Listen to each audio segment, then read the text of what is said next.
자, 이 시간에는 의사표시에 대한 효력과 청약과 승낙, 그 다음에 계약에 대해서 하도록 하겠습니다. 자, 의사표시, 청약과 승낙, 계약은 민법 문제에서 아주 쉽게 나옵니다. 이거는 반드시 맞추셔야 60점 합격할 수 있죠. 자, 공인중개사 시험은 가장 쉬운 분야에 실수하지 않아야 됩니다. 가장 쉬운 걸 맞춰야 공인중개사 합격하니까 의사표시, 청약과 승낙, 계약에 대해서는 반드시 단순 암기로 해서 반복하시면 됩니다. 자, 들어가겠습니다. 자, 의사표시는 일단은 의사표시라는 것은 청약과 승낙을 포함해서 모든 법률적 효과를 발생시킬 수 있는 의사표시를 말합니다. 자, 모든 법률 행위에 있어서 의사표시는 도달주의가 원칙입니다. 자, 의사표시 하면 도달주의, 도달해야 효력이 발생한다. 자, 도달주의입니다. 자, 효력 발생 시점은 원칙은 도달해야 효력이 발생합니다. 자, 모든 의사는 상대방에게 도달해야 효력이 발생한다는 도달주의를 먼저 갖고 갑니다. 두 번째, 이게 시험에 잘 나오죠. 자, 의사표시는 도달주의인데, 자, 의사표시를 내가 발송을 했습니다. 의사표시를 표시하고 나서 발송하고 나서 사망했거나, 자, 당사자가 죽었어요. 자, 의사표시는 발송했는데, 의사표시는 표시했는데, 표시하고 나서 당사자가 사망하거나 또는 제한 능력자, 신분상의 변동이 있었다 이겁니다. 제한 능력자가 돼버린 경우에는, 자, 의사표시는 발송한 후 사망하거나 제한 능력자가 되더라도 의사표시는 도달하면 효력에 영향을 미치지 않는다. 의사표시는 유효하도록 가야 된다. 다시 한번, 의사표시 발송 후 사망하거나 제한 능력자가 되어도 의사표시는 유효하다. 의사표시의 효력은 영향이 없다. 의사표시는 효력에 영향을 미치지 않는다. 다 맞는 말입니다. 의사표시는 유효다. 영향을 미치지 않는다. 영향이 없다. 무조건 맞는 말. 자, 의사표시는 무효다. 그게 틀린 거죠. 자, 의사표시는 발송 후에 사망하거나 제한 능력자가 되더라도 의사표시는 유효다. 이거 놓치면 안 됩니다. 자, 그리고 의사표시는 상대방이 있죠. 상대방이 제한 능력자일 때는, 자, 내가 의사표시를 했는데 상대방이라는 단어가 나왔을 때, 상대방이 제한 능력자일 때는 내가 의사표시를 대항할 수 없습니다. 의사표시를 했다고 말할 수가 없다. 제한 능력자에게는 내가 의사표시를 했다고 말할 수는 없습니다. 하지만 제한 능력자 스스로 의사표시 도달은 인정할 수 있습니다. 제한 능력자 스스로 제한 능력자가 의사표시 도달을 인정할 수는 있다. 그 맞는 말이고, 자, 당사자가 제한 능력자에게 의사표시 효력을 주장할 수 없다. 이렇게 나와야 됩니다. 그러나 그 상대방의 법정 대리인이 알고 있을 때는, 법정 대리인에게 도달됐을 때는, 자, 의사표시 효력을 또 주장할 수 있다고 가야 됩니다. 자, 상대방의 제한 능력자의 법정 대리인이 있을 때는 효력을 주장할 수 있다. 상대방이 제한 능력자일 때는 효력을 주장할 수 없다. 제한 능력자 스스로는 효력을 주장할 수 있다. 알죠? 자, 이게 세 가지 종류로 반드시 숙지하셔야 됩니다. 자, 상대방이 제한 능력자일 때는 당사자는 의사표시 효력을 주장할 수 없고, 제한 능력자 스스로는 의사표시 효력을 인정할 수 있죠. 그 다음에 제한 능력자의 법정 대리인이 알고 있을 때는 나는 이제 당사자는 의사표시로서 주장할 수 있다. 자, 이거 놓치면 안 됩니다. 자, 의사표시도 공시송달 규정이 있습니다. 공시송달이라는 것은 상대방에게 송달되지 않으면, 자, 법적 진행을, 소송 절차를 진행하기 어렵죠. 그래서 상대방에게 송달되지 않으면, 자, 채무자의 주소지를, 자, 당사자가 과실 없이 몰랐을 경우에 한해서, 자, 법원이 공시송달을 인정합니다. 공시송달이라는 것은 인터넷 게시판이나 또는 법원의 게시판에다가 공고하면 일정한 기간 후에 효력이 발생되는 걸 말하죠. 자, 그래서 공시송달 요건이 잘 나옵니다. 공시송달 할 수 있으려면 먼저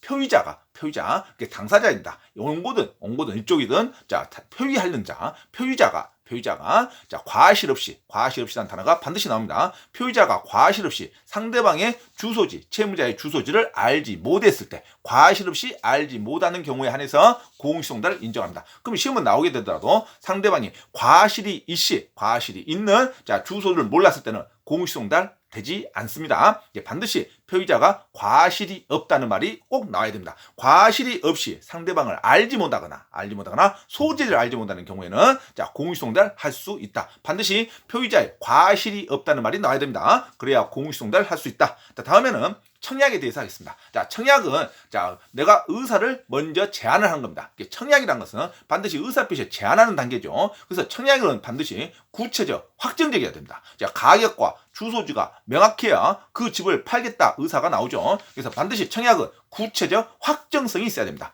두 번째, 청약은 일반적으로 철회할 수 없습니다. 이 말에는 도달했다는 것을 전제로 합니다. 그래서 청약은 도달 후에는 철회할 수 없습니다. 그러니까 다시 말해서 도달 전에는 철회할 수 있다로 가야죠. 자, 도달 전에는 철회할 수 있고 도달 후에는 철회할 수 없다. 또 이렇게도 나옵니다. 자, 철회의 의사를 유보했을 때, 철회의 의사를 유보했을 때는 철회할 수 있죠. 나 철회하겠다 하고 말하고 의사를 표시했을 때 그 말입니다.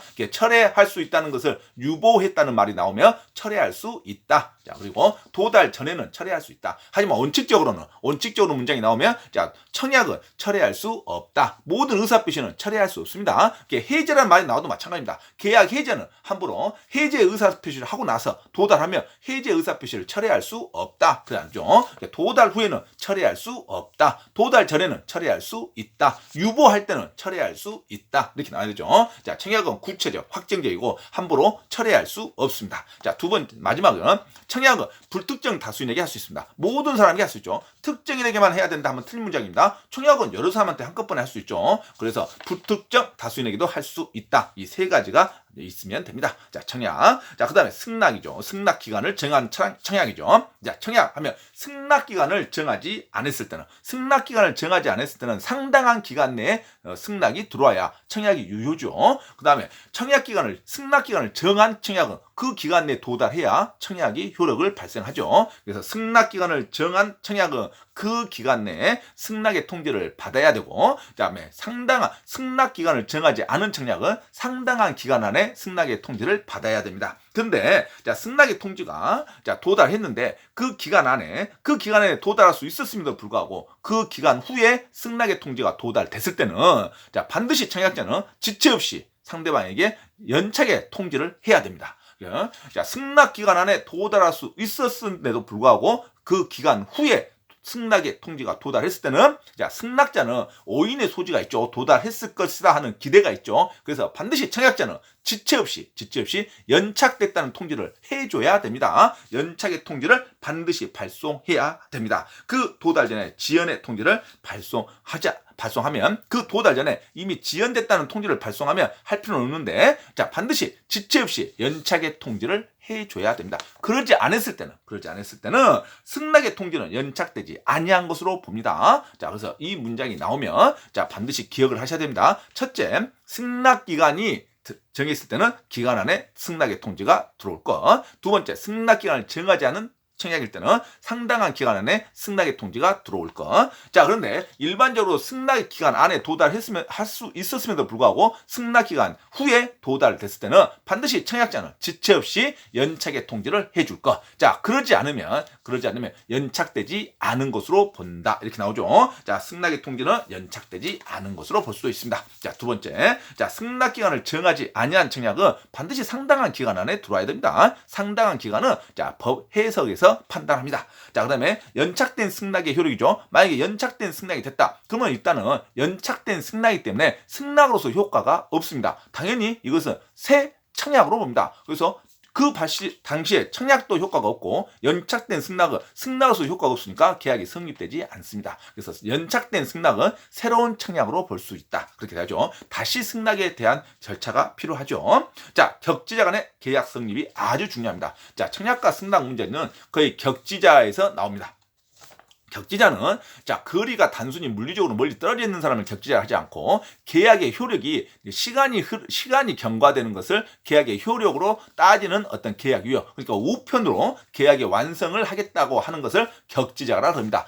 물리적으로 거리가 떨어진 것을 격지자 하지 않고 계약의 효력이 시간의 흐름으로 인정하는 것을 격지자 간의 계약이라고 합니다. 그럼 격지자 간의 계약은 반드시 승낙과 청약이 있는데 청약은 여전히 도달주의입니다. 격지자 간의 청약은 여전히 도달주의라는 거 놓치면 안 됩니다. 격지자 간의 어떤 의사표시만, 승낙의 의사표시만 발신주의가 됩니다. 격지자 간의 승낙의 의사표시는 발신주의다. 이거 놓치면 안 됩니다. 자, 격지자 간의 승낙의 통지는 발신주의가 적용된다. 아, 시험에 잘 나오죠, 이거. 격지자 간의 승낙의 의사표시만 발신주의다. 격지자 간의 청약은 여전히 도달주의입니다. 시험에 격지자 간의 청약은 발신주의가 적용된다면 틀린 문장입니다. 격지자 간의 승낙까지 문장을 꼭 확인하셔야 됩니다. 격지장안의 승낙만 발신주의다. 이거 놓치면 안 됩니다. 자, 그 다음에 의사실현에 의한 계약이란 있습니다. 의사실현에 의한 계약이란 것은 승낙의 통지를 발송하지 않아도 되는 계약을 무조건 의사실현에 의한 계약이라고 합니다. 일일이 승낙의 통지가 필요하지 아니한 계약이 있습니다. 어떤 전자상거래 같은 거 카드 결제하면 바로 승낙이 된 거죠. 승낙을 일일이 통지하지 않고, 자, 이럴 때 이 카드 결제를 청약자가 나중에 안 때가 효력을 발생하냐, 카드 결제한 시점에서 바로 효력이 발생하냐, 자, 이런 거죠. 그래서 의사실현에 의한 계약이란 것은 승낙의 통지를 발송하지 않는 일반적인 계약을 말합니다. 그럴 때는 어떤 사실이 있는 때 바로 계약의 효력이 발생해버립니다. 카드를 결제하는 순간 계약의 효력이 발생해버린다 이거죠. 그래서 의사실현에 의한 계약 하면은 승낙의 통지를 필요하지 않는 계약은 어떤 사실이 있을 때 효력이 발생한다. 시험에 아주 잘 나옵니다. 사실을 안 때 효력이 발생한다 하면 무조건 틀립니다. 한 글자로 한자로 틀리는 거 맞고를 결정하는 겁니다. 사실이 있는 때 효력이 발생한다. 사실을 안 때는 무조건 틀린 문장이다. 자, 승낙의 통지를 발송하지 않는 계약은 사실이 있는 때, 카드를 결제한 때 즉시 효력을 발생한다. 사실을 안 때라고 하면 안 됩니다. 사실이 있는 때 효력을 발생한다. 이렇게 나오죠. 교차청약이라는 단어도 있습니다. 교차청약은 청약과 승낙이 똑같은 내용으로 동시에 일어나는 것을 말합니다. 청약자와 승낙자가 같은 내용과 구체적 같은 내용과 확정성을 똑같이 말하는 것. 그러면 양쪽이 다 도달하면 효력이 당연히 발생하겠죠.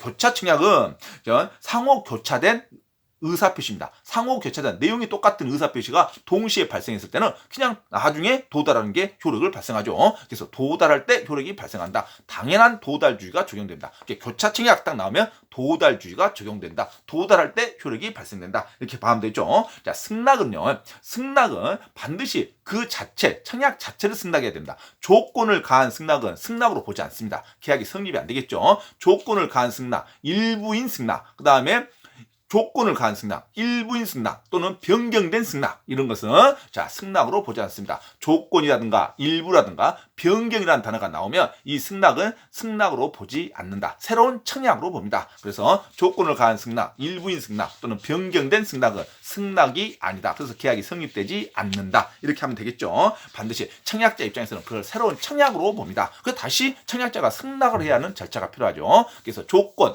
변경, 일부인 승낙은 승낙이 아니다. 두 번째, 승낙은 반드시 특정인에게 해야 됩니다. 자, 승낙은 법적 성질이 불특정한테 할 수가 없습니다. 승낙은 청약을 받은 거에 대한 내용에 대한 승낙이니까 승낙은 특정인에게 해야 된다. 청약은 불특정에게 할 수 있다. 자, 이런 것도 시험에 나오죠. 자, 청약은 불특정에게도 할 수 있지만 승낙만큼은 청약자, 특정인에게 해야 된다. 자, 이런 것도 시험에 나옵니다. 자, 지금까지 하는 내용을 다시 한번 빠른 속도로 반복을 하도록 하겠습니다. 자, 의사표시의 일반 이론은, 자, 의사표시는 법률행위, 의사표시 없는 법률행위는 있을 수가 없죠. 의사표시에 관한 계약은 의사표시가 없는 법률행위라는 건 있을 수가 없습니다. 그래서 처분 권한이 없는 자의 채권행위, 다시 한번 나오죠. 처분 권한이 없는 채권행위, 채권행위는 계약을 말합니다. 그래서 계약은 처분 권한이 없는 자도 할 수 있습니다. 그래서 처분 권한이 없는 자의 채권행위는 유효다. 이렇게 하면 되죠. 하지만 처분 권한이 없는 자의 처분행위는 무효입니다. 처분행위는 물권행위이기 때문에 처분 권한이 있는 자만 해야 되고, 자, 채권행위는 계약이기 때문에 권한이 없는 자도 할 수 있습니다. 남의 물건, 남의 권리도 계약할 수 있다. 아주 중요합니다. 처분 권한이 없는 자의 채권행위는 유효다. 처분 권한이 없는 자의 처분행위는 무효다. 이거 반드시 잡아야 됩니다. 자, 그다음 타인의 부동산도 당연히 매매할 수 있다. 이거 맞는 문장으로 갑니다. 타인의 부동산과 타인의 권리도 매매 대상이 될 수 있다. 이것도 무조건 맞는 말입니다. 자, 그리고 의사표시 자체는요, 공법이나 소송행위에는 적용되지 않습니다. 자, 국가에 관련된 규정은 의사표시가 일일이 전부 다 적용되지 않는다. 청약과 승낙, 어느 일방적인 국가기관에 하는 거기 때문에 의사표시는 공법행위나 소송행위에는 원칙적으로 적용되지 않는다. 전부 다 안 되는 게 아니라 원칙적으로 적용되지 않는다. 이렇게 가야 되죠. 자, 유효한 법률행위가 되기 위해서는 반드시 계약 당시에 목적이 반드시 계약 체결 당시에 특정되어 있지 않아도 된다. 이 문장도 아주 중요한 문장이죠. 자, 유효입니다. 자, 유효한 법률행위 되기 위해서는 반드시 계약 당시에 어떤 특정 목적이 확정되지 않아도 됩니다. 매매 대금이 계약 당시에 확정되지 않아도 계약은 유효다. 이것도 중요하죠. 자, 그래서 법률행위의 목적 하면은 거래 대금, 당사자 확정 이런 걸 말하죠. 자, 법률행위 목적이 법률행위 성립 시에 반드시 확정되지 않아도 유효합니다. 방법과 기준만 계약 당시에 정확하면 계약은 유효가 됩니다. 자, 그래서 거래 대금이 계약 당시에 반드시 확정되어야 한다. 그러면 그 문장은 틀린 문장입니다. 거래 대금도 계약 당시에 반드시 확정되지 않아도 계약은 유효가 될 수 있다. 이렇게 나와야 됩니다. 자, 아주 중요하죠. 자, 남의 권리도 계약할 수 있다. 그다음에 계약 당시에 거래 대금이 확정되지 않아도 계약은 유효다. 자, 임대인의 동의를 받지 않는 전대차 계약도 유효가 됩니다. 자, 계약 해지 사유는 될지언정 자, 계약서 자체는 유효가 됩니다. 자, 임대인의 동의를 받지 않는 전대차 약정도 유효가 됩니다. 자, 계약에 대해서는 대부분 유효가 되는 겁니다. 자, 원시적 불능만 계약이 성립되지 않는 거지 후발적 불능도 계약은 유효다. 이런 문장을 놓치면 안 됩니다. 자, 그 다음에 의사표시의 효력이죠. 자, 의사표시는 반드시 발송하면 도달할 때 효력이 발생합니다. 그래서 발송한 후에 사망하거나 또는 제한 능력자가 되더라도 의사표시의 효력에는 영향이 없다. 의사표시는 무조건 유효다. 이렇게 가야 되죠. 자, 발송 후에 사망하거나 제한 능력자가 되더라도 의사표시는 유효다. 이렇게 합니다. 자, 청약과 승낙이죠. 한 번의 의사표시는 한 번 도달하면 일방적으로 철회할 수 없다. 마찬가지죠. 그래서 의사표시는 상대방에게 도달 후에는 자, 철회나 변경할 수 없다. 자, 의사표시는 도달 전에는 철회나 변경할 수 있죠. 도달 후에는 할 수 없다. 별다른 문장이었으며 자, 의사표시는 철회할 수 없다. 이 문장이 맞습니다. 자, 철회하려면 반드시 도달 전이라는 문장이 나와야 됩니다. 그리고 철회의 의사표시를 유보했을 때는 철회할 수 있다. 이렇게 나와야 되죠. 자, 공시송달에 관한 요건이죠. 항상 표의자가 과실 없이 상대방의 주소를 알지 못할 때는 공시송달 할 수 있습니다. 하지만 표의자가 과실이 있지 소재를 알지 못했다. 과실로 소재를 알지 못했다 말 나오면 공시송달 할 수 없다로 가야 된다. 과실 없이 알지 못해야 공시송달 할 수 있습니다. 과실로 알지 못하면 공시송달 할 수 없다. 이렇게 나오죠. 자, 보통 우편. 자, 우편에 대한 송달 규정입니다. 자, 보통 우편이든 빠른 우편이든 등기라는 말이 나오지 않으면 이건 국가가 도달했다고 추정하지 않습니다. 자, 입증자가, 표의자가 도달했다는 것을 입증해 줘야 됩니다. 그래서 우초통에다가 우편을 넣는 개념이죠. 등기가 아니면 빠른 우편이든 일반 우편이든 우편이라는 말이 나오면 자, 국가는 도달했다고 추정되지 않는다. 이렇게 나오죠. 근데 등기가 나오면 일반 등기든 빠른 등기든 자, 별다른 반송됐다 말이 없으면 원칙적으로 등기는 도달했다고 추정해 줍니다. 도달했다고 본다. 이렇게 나오죠. 자, 그래서 등기는 도달했다고 추정할 수 있고 일반 우편, 빠른 우편은 도달했다고 추정하지 않는다. 그럼 내용증명도 등기와 똑같습니다. 그래서 내용증명이라는 단어가 나오면 반송되지 않았으면 반송됐다는 것이 아니면 반송만 안 되면 도달했다고 본다. 이렇게 나오죠. 자, 반드시 내용증명과 등기는 도달했다고 봐줍니다. 추정됩니다. 하지만 일반 우편과 빠른 우편은 도달했다고 추정되지 않는다. 아주 쉬운 문장으로 갑니다. 자, 의사표시는 일반적으로 도달주의가 원칙입니다. 자, 의사표시는 항상 상대방에게 도달할 때 효력이 발생합니다. 상대방의 도달이란 무슨 말이냐면 반드시 상대방이 개봉할 의무는 없어요. 개봉해야 도달인 게 아니라 객관적인 위치에 있기만 하면 도달했다고 봅니다. 도달의 의미는 객관적인 상태에 있으면 됩니다. 객관적인 상태는 상대방이 인식 가능한 상태만 있으면 도달했다고 봅니다. 인식 가능한 상태, 객관적인 상태만 있으면 도달했다고 봅니다. 그러니까 상대방이 정당한 이유 없이 수령을 거부했답니다. 수령을 거부했어도 그 자체 앞에 객관적인 상태에 있으면 이건 도달했다고 봅니다. 수령을 거부한 거하고 도달한 거하고 아무 관계가 없습니다. 수령을 거부하더라도 객관적인 상태에 도달하면 객관적인 상태, 상대방이 인식할 수 있는 상태만 있으면 도달로 봅니다. 수령하는 것까지 요건으로 하지 않는다. 객관적인 상태, 인식 가능한 상태만 있으면 도달로 본다. 이렇게 되죠. 반드시 상대가 알아야 도달했다는 효력이 발생하지는 않습니다. 아는 거, 수령하는 거 이건 관계가 없다. 개봉하는 거 관계가 없습니다. 도달이란 객관적 상태, 인식 가능한 상태만 있으면 도달한 것으로 본다. 이렇게 나오죠. 자, 의사표시의 상대방입니다. 의사표시의 상대방은 제한 능력자가 있습니다. 의사표시의 상대방이 제한 능력자일 때는 자, 표의자는 도달했다고 주장할 수 없습니다. 제한 능력자에게는 우리가 의사표시를 도달했다고 주장할 수는 없어요. 하지만 제한 능력자 스스로가 도달했다고 주장할 수는 있다. 이것도 중요하죠. 제한 능력자 스스로가 도달했다고 주장할 수는 있습니다. 자, 의사표시 표의자는 제한 능력자에게 도달했다고 말할 수는 없지만 제한 능력자 스스로가 도달했다고 주장할 수는 있다. 그렇죠? 자, 내용 증명을 도달한 후 도달이 했습니다. 내용 증명이 도달된 후 상대방이 성년 후견 개시 선고를 받더라도 이건 관계없습니다. 도달이 먼저가 됐으니까 도달한 후 상대방이 성년 후견 개시가 됐다 하더라도 도달의 효력은 발생한다. 도달 후에 된 신분 변동은 관계가 없다. 이렇게 돼야죠. 또 도달 상대방의 제한 능력자의 법정 대리인이 알고 있으면 우리는 또 도달을 주장할 수 있다. 이렇게 하는 거죠. 자, 도달에 대한 문제가 상대방이 제한 능력자일 때는 표의자는 도달했다고 주장할 수 없지만 제한 능력자 스스로는 도달했다고 인정할 수 있다. 또 제한 능력자의 법정 대리는 알게 되면 표의자는 도달했다고 주장할 수 있다. 그죠? 그 도달된 후에 신분상의 변화가 있더라도 도달된 후에 신분상의 변화니까 도달의 효력은 영향이 없다. 도달은 유효다. 이렇게 하면 되겠죠. 자, 의사표시는 원래 도달주의인데 의사표시는 무조건 도달돼야 효력이 발생합니다. 하지만 중개사법 시험에 반드시 나오는 게 격지자 간의 의사표시입니다. 격지자 간의 시간의 흐름으로 계약의 효력을 발생시킬 수 있는 계약을 격지자라고 하는데 격지자는 반드시 발신주의가 적용되는데 어디서 적용되냐? 이게 시험입니다. 격지자 간의 승낙만 발신주의다. 아주 중요합니다. 격지자 간에도 청약이 있고 승낙 단계가 있습니다. 자, 격지자 간의 청약은 여전히 도달주의인데 격지자 간의 승낙만 발신주의가 됩니다. 이것도 절대 놓치면 안 됩니다. 격지자 간의 승낙만 발신주의다. 모든 의사표시는 도달주의인데 이게 발신주의가 적용되기에 민법이 여러 가지가 있습니다. 하지만 중개사는 격지자 간의 승낙만 발신주의라는 것만 안 놓쳐도 시험에 맞춥니다. 자,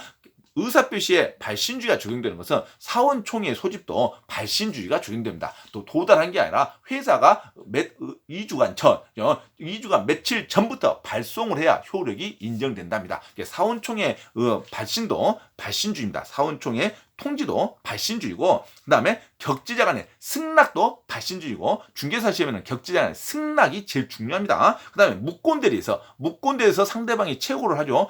본인이 그에 대한 추인하든 추인의 의사표시도 발신주의입니다. 자, 묵건대에서 상대방이 최고를 했을 때 본인의 추인 여부에 대한 발신도 의사표시도 발신주의가 된답니다. 추인을 바라지 않으면 거절로 본다 이거죠. 자, 그래서 묵건대리의 상대방 최고에 의한 본인의 추인 여부도 발신주의가 적용됩니다. 좀 무능력자에 대한 상대방의 최고죠. 무능력자니까 그 최고에 대한 본인의 추인 여부도 발신주의가 적용됩니다. 또 채무인수에 있어서 인수인이 최고에 대한 채권자의 확답도 발신주의가 됩니다. 자, 이런 걸 전부 외운 게 아니라 발신주의 딱 하면 딱 하나만 외웁니다. 시험에는 자, 발신주의 하면 격지자 간의 승낙은 발신주의가 적용됩니다. 격지자의 청약은 여전히 도달주의다. 이걸 놓치면 안 됩니다. 격지자 간의 승낙만 발신주의가 적용된다는 거죠. 자, 여기까지 격지자 간의 청약과 승낙, 그 다음에 일반적으로 교차 청약, 자, 이런 것을 했습니다. 자, 의사표시의 완성. 의사표시는 청약과 승낙이 있는데, 자, 청약은 반드시 구체적, 확정적이어야 한다. 그 다음에 도달 후에는 일반적으로 처리할 수 없다. 그리고